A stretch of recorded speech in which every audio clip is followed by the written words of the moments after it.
So today I'm going to be demonstrating my process for how I digitize, going for a more sketchy artistic look, only using the running stitch. This is a very easy way to digitize, and it's one of my favorite styles because it's easy. You're only using the running stitch. It's very forgiving in terms of precision, and I think it looks cool. It gives you a very artistic look, so you could, put this design on a bag, a pillow, or you can hang it as a piece of artwork because it looks like an actual sketch. So going over to what the finished product will look, bring it up on my screen.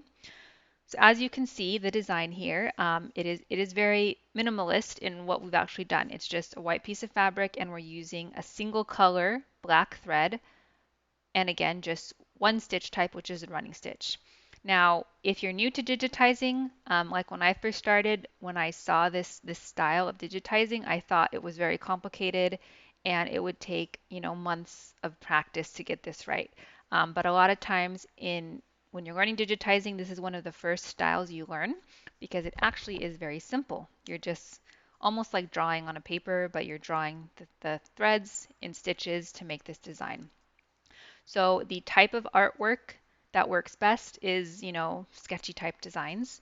And when you're starting out, I think just doing one single color like black thread on white fabric or white thread on black fabric, it's very effective, it looks nice, and it's easy.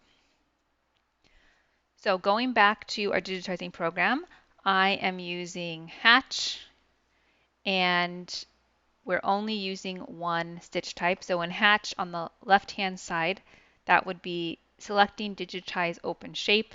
And then on the right-hand side, we have single run selected. Pretty much every digitizing software has this. It's called the single run or the running stitch. In terms of stitch properties, we're leaving it to the default of 2.5 millimeters. We're not touching anything there. So just to zoom in here to show how we're going to be using the running stitch, we're really just using straight stitch and curve stitch. So in Hatch, a straight stitch is just left click. That's going to have my points set down here, left click, left click, left click, click enter, and there you have a straight single run stitch. To do a curve, we're just going to right click. So right click, right click, right click, and you'll see it puts curves down. And if we hit enter, it gives us curves. To combine them, you can do straight, which is going to be left, left, left, and then I can go into curve by right clicking. That's pretty much the only things you have to know. Also note that I'm not going to be discussing the basics of digitizing really. This is assuming you've already undergone the basics of how to digitize. I know there are lots of videos on YouTube on the basics of digitizing. I'll actually link a couple of my favorites. So assuming you know the basics and you kind of want to get more into, well, how does that translate to artwork? That's more what this video is geared towards. I'm kind of just talking out loud as I digitize, as I find that's the way I like to learn. So a couple more things to note before we get started are our zoom, I guess you call it zoom factor. So when you're digitizing, I think it's really important to make sure you're digitizing at a set zoom scale. I like to do, 300 or 600, depending on the size of my design. So if I click 300, you'll see this is how big it makes it. For a smaller design, I might go up to 600 if it's really small, but I think 300 is good. Important thing is you don't want to be too zoomed in, and you don't want to be going back and forth. A lot of times beginners make the mistake of having it too zoomed in, like they might go to 1000% because they think, oh, bigger is better. They put all this detail into a tiny area because when you're zoomed in, it looks fine. I put all this design in here, and then when you're zoomed out to 100%, like that's what it's going to look like. So when you're zoomed in too much, you tend to put in more stitches than you need, which results in Overstitching, it can lead to thread breaks, bird nesting, bulletproof design, things like that. So be mindful of your zoom length or your zoom factor. So the last thing to note here is what's called pathing. So pathing a design, it's not necessarily something required when you digitize, but it does make the end result a whole lot neater. It makes the process easier. It does require more time because you have to actually think ahead before you make a design. But I think it's very useful and it is something I do in all my designs. So pathing is essentially making sure you are putting down your stitches in a continuous line to have at the least amount of thread jumps as you can. Um, Especially because we're only using one color. So I'm going to be doing this design in black thread, but for digitizing purposes, because my artwork is in black, I want to be able to see my stitches, so I'm going to be using a blue color. It's just easier to see. But when I actually stitch it in real life, it will be black. So when you have a single color, it makes pathing a whole lot easier, but essentially we want to make sure we're starting at the top of the design and ending at the bottom. So contrary to when you're drawing a design, for example, and I'm just going to switch to freehand to simulate if I were drawing this on a piece of paper.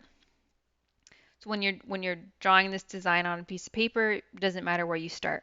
Maybe I'll start here with the eyes, and then I'll come down here and I'll do the teeth, right? And then after I do the teeth, I might go up top and do the outline of the skull, and then go more and do the handle, right? And when you're drawing, it's fine, doesn't matter. But if you do this when you're digitizing, I certainly can start with the eyes and then go down to the teeth. Every time I pick up every time I move to a new area, that is causing what's called a thread jump. So if I hide my image here and I turn on my true view, it's a little hard to see, but if we zoom in here, the true view is kind of showing what's going on behind the scenes. So in Hatch, a thread jump is going to be represented by a triangle.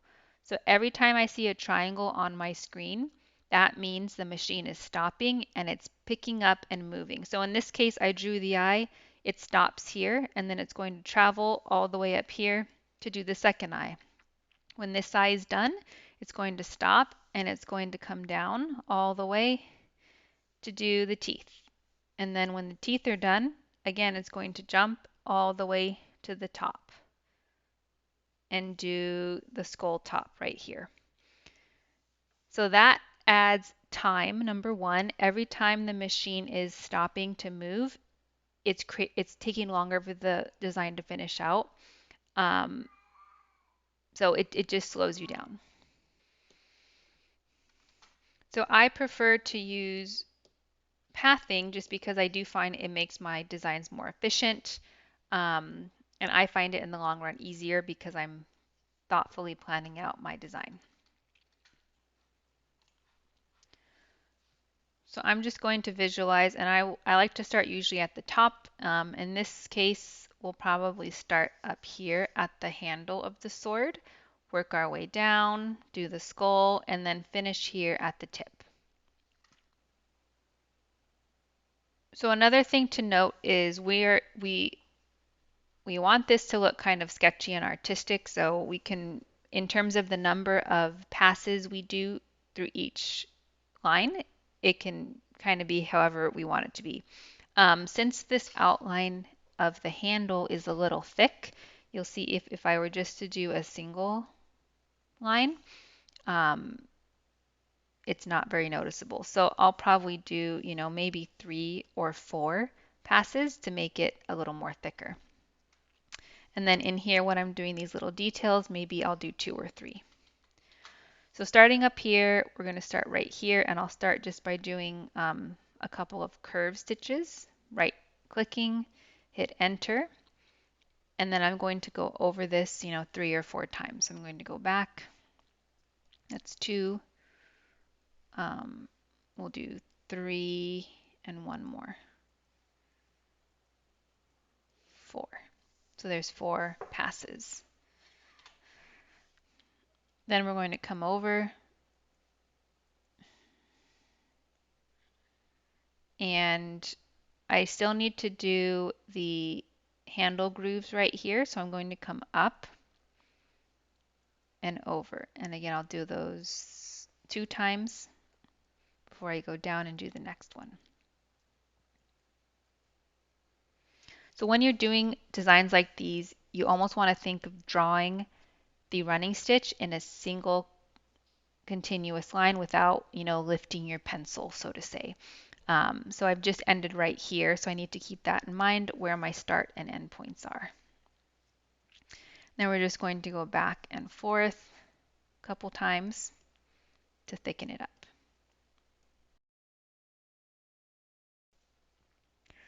So as I'm going down, I just want to make sure I am taking note of where I'm stopping and starting again. So if I put this line down here, I've stopped there, and I know I need to go back and do this groove here rather than, starting up here, because if I start up there, it's going to cause a jump.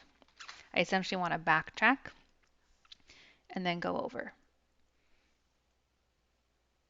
So this is why this style of design tends to be more forgiving, because the number of times you go back over a thread, it gives it that more sketchy look.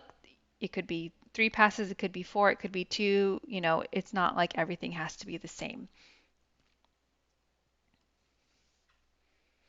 Also, when doing these, you'll notice like right here, this line, it kind of has a cutoff and then it finishes here. Now, when I'm digitizing this, I'm not going to actually stay true to the artwork. So I'm not going to do this by itself off to the side, because again, that's going to create a jump thread.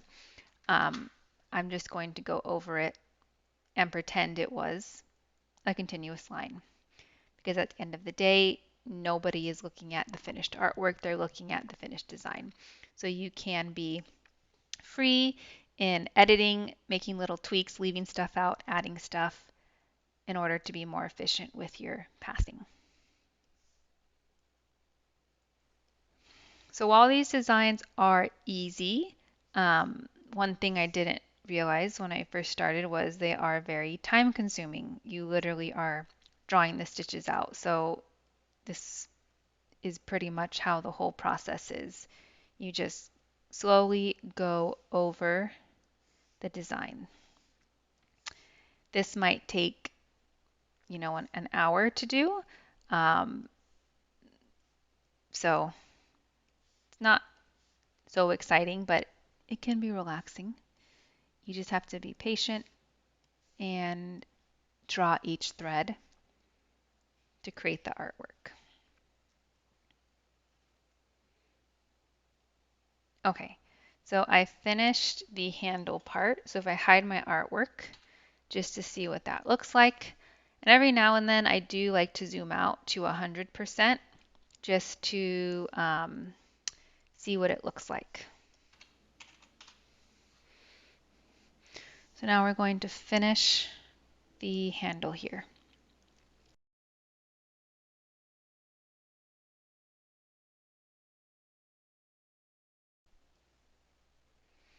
So right here, here's a good example of there's this black mark kind of in the middle of this handle, and really there's no way for me to make this mark without having a jump thread. Because I ended here, if I start here, there would be a thread I'm trimming here or here if I come down. This is where you would make the decision. How important is this, for you? Sometimes you can't avoid having a jump thread, but in this case, this little piece right here isn't needed, so I am going to just skip it because I don't want to have any jump threads.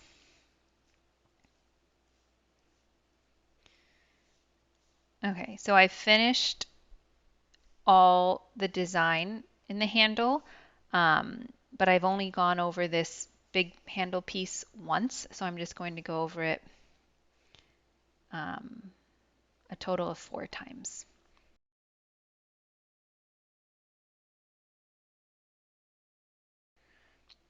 So yes, as I'm coming through this, I'm doing my fourth pass through right now, but one slight issue I'll see is I'm going to finish my fourth pass through right there. I've just finished it.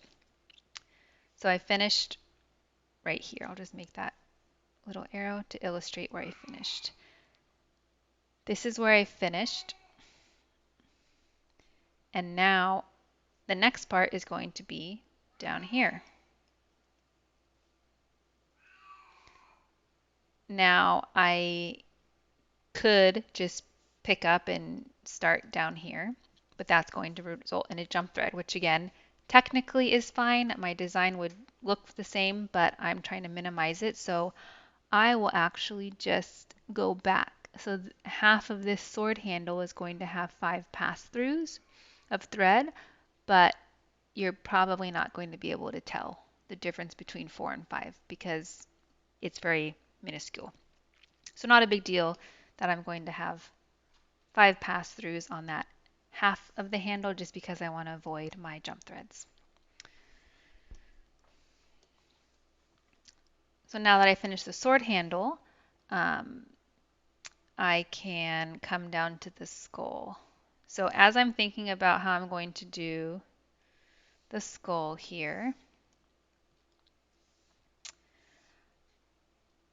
rather than finish this whole sword area, um, I probably will come down here and then go straight into the skull. And then I'll come here, do all the details. I won't do the tip yet. And then I'll go back up along the outline, come in from the right, and then finish the sword.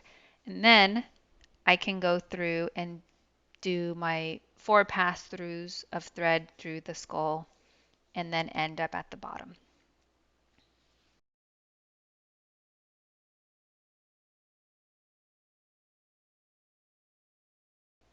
So one thing also I probably will add, like for example, these grooves right here that are supposed to represent detail. Um, as I'm thinking through this, I'm seeing in this area right here, there are no connecting lines. So I probably will improvise and do this little, I guess, eyebrow area and one continuous line starting here. So I'll come down and then come up, and then instead of going back up to the top, I'll kind of make my own little line and come in like that.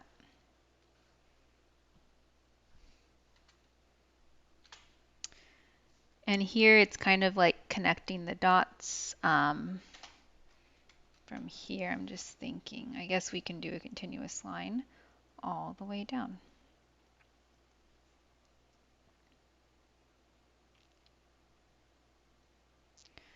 So I'm looking at the eye as well. And from what I can see around the edges of the eye, there's no connecting line.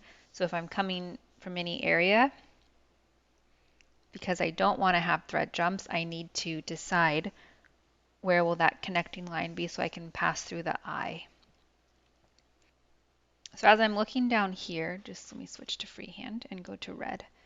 So that as I'm looking down here, I could either improvise right here and add a line to come into the eye, or down below, we have right here, I can make a line, or up here, which I think I like.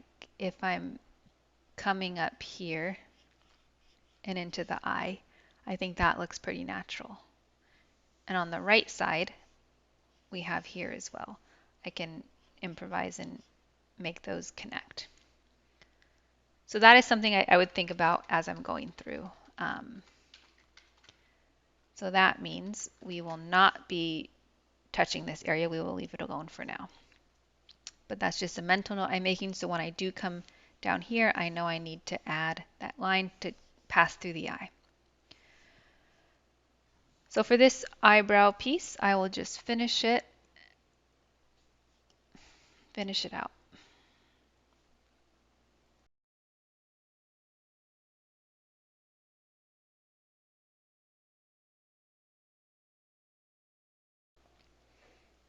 And now we'll just continue traveling down.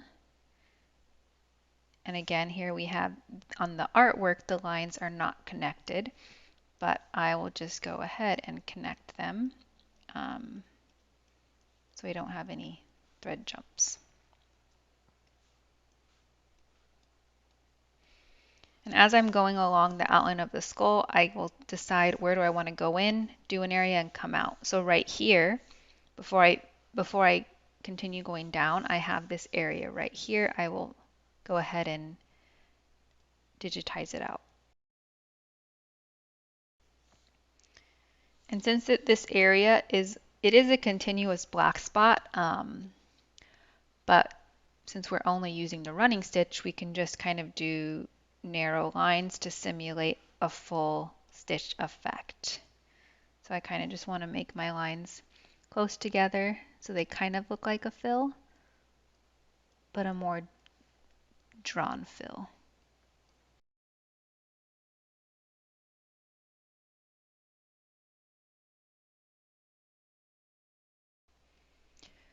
So here's another crossroads, and I can decide where am I going. So I know I still need to do the eye, and we decided right here I will kind of improvise a continuous line to touch the eye.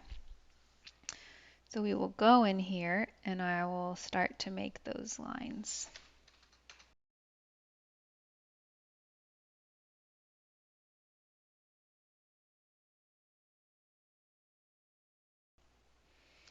And I'm probably going to add more lines in here. So how I'm looking at this design is this area right here in red is like an open spot. But this area here is supposed to be more of a shadow effect. So even though the lines are only going in this area, I'll probably add more in between to give it more of that shaded effect.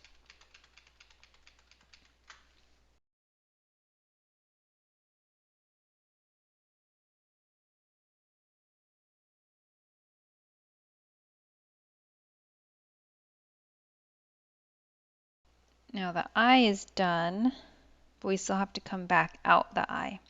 So I'm going to go back to this spot where we entered into the eye, and I'm just going to trace it back out. And now we're out of the eye, and then I can continue on.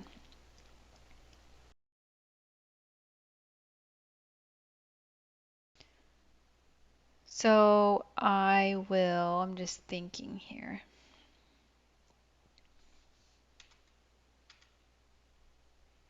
I'm not going to do the teeth now. I'll do the teeth when I get to the left side of the skull, but I'm just going to come down here and finish these lines up.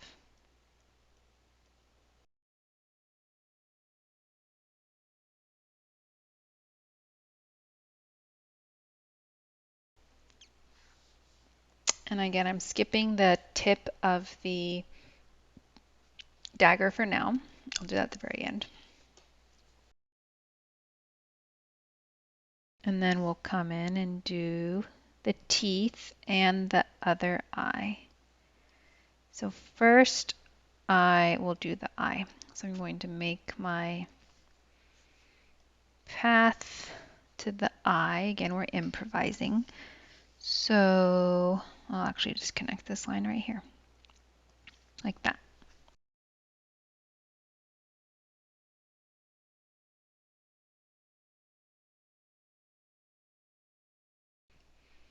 So this will also be a good place where we can do the nose. And I'll improvise a spot going into the nose right here.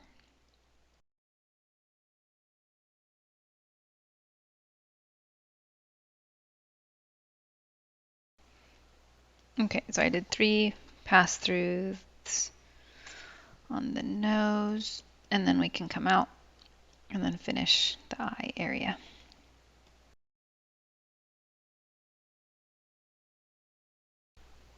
And just take a look to see.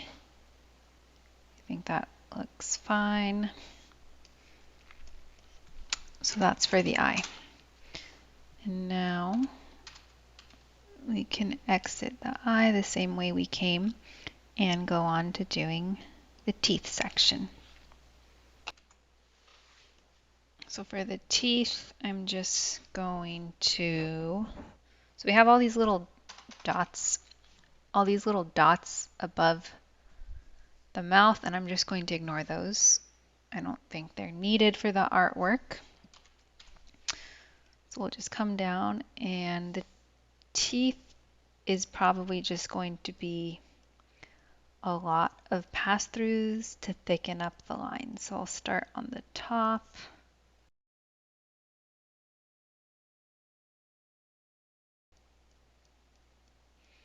Now there is a lot of black in this area.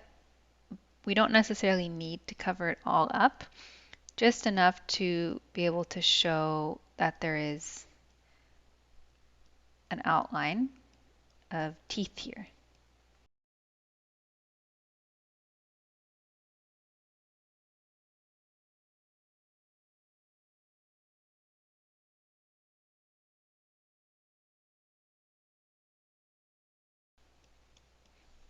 Okay, so if I hide my picture, there clearly are a bunch of white spaces, but let's zoom out.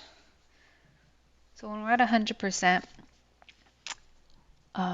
it actually doesn't look that bad. So I'm not going to try to cover every single white space that's in between the teeth. I think that looks fine. So we stopped here. Now we can just finish this jaw area.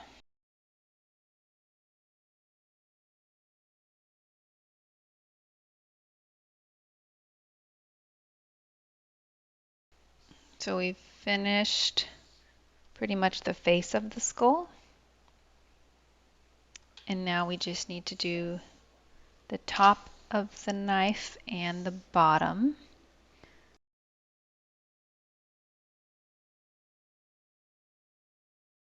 Rather than finishing at the end of the skull at the knife tip, we'll do that now. So this is my second pass through I'm doing of that outline.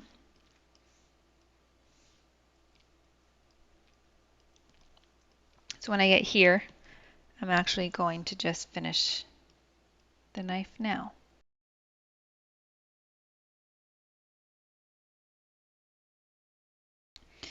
Now finish our second pass through for the skull outline.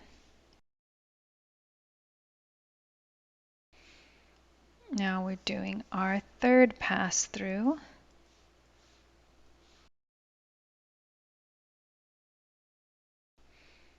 Okay, that's 3, and then we have our last pass through, and then we're done. There, we've finished. Now I'm going to hide my artwork, and I will change the color to black so you can see how it looks. So now that we've finished our design, a good practice is also to play it out on the stitch player just to make sure everything is pathed correctly. So if I speed it up, you'll see how it sews from top to bottom in a continuous stitch. So we don't have any jump threads. There you go. Now we can go ahead and export this design and see how it stitches out on our machine. So that's it.